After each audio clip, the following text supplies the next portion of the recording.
Hello and welcome to America Latina Story.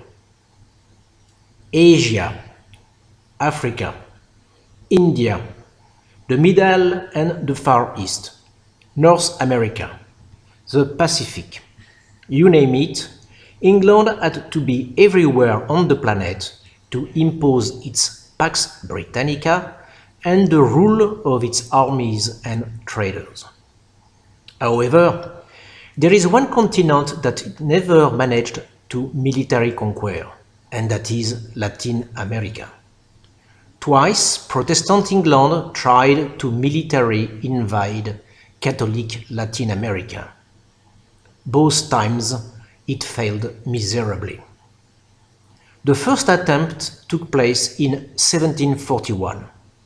The English had chosen to invade the South American continent by attacking Cartagena de las Indias, the keystone of what is known as the Spanish Main, and the port through which all the wealth of Latin America destined for Spain passed. They did not skimp on the means to carry out their project.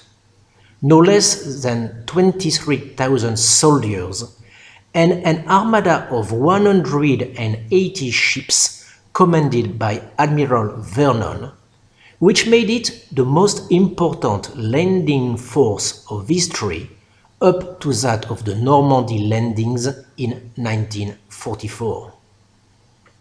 Faced with this, a man, at the head of 3,000 men and 6 ships, the great Basque Admiral Blas de Lezo, nicknamed Half-Man because he had lost one eye, one arm and one leg in battles.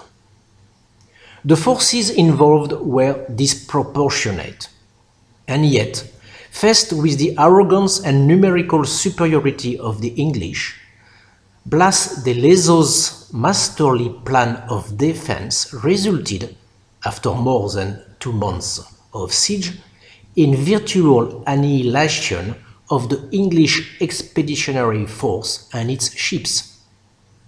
Such was the defeat and humiliation for the English that since King George II it is forbidden to speak of the event, and until today it is impossible to find mention of it in English history books.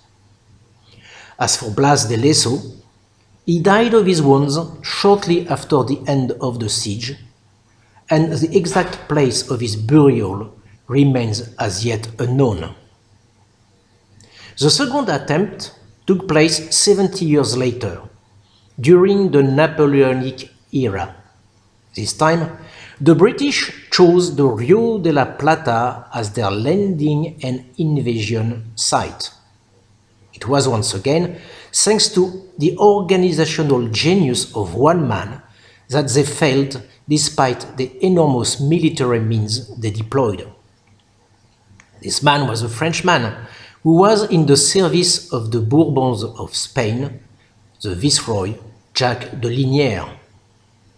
Buenos Aires was in 1805 a provincial town of 50,000 souls, poorly organized and defended by a skeletal garrison.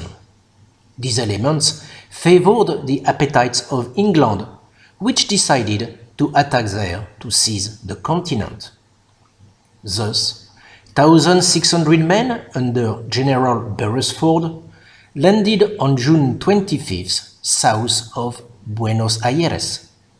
Their march on the city was swift, and they captured it without much difficulty. Everything seemed to be going well for the English, who already saw themselves as masters of Latin America. That was without counting on Jacques de Liniers, who quickly organized a small corps of 600 men equipped with a few artillery pieces. On August the 9th, he was at the gate of the city. The British were amused to see this small body of non-professional soldiers wanting to attack their redoubts. De Liniers launched the attack and received the unexpected support of the inhabitants of the town to dislodge the English who, cornered, had to fly the white flag.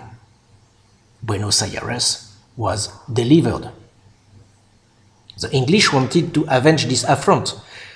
They returned in July 1807 with 20,000 men under the command of General Whitlock, a veteran of the colonial wars. Once again, the English troops were crushed in the assault on Buenos Aires by the civilian militias of the Liniers and had to return piteously to England. Upon his return to England, Whitlock was court-martialed and his sword was broken on his head after his trial. As for Jacques de Liniers, reaffirming his loyalty to the Bourbons, he did not want to take part in the troubles which led to the independence of Argentina in 1816.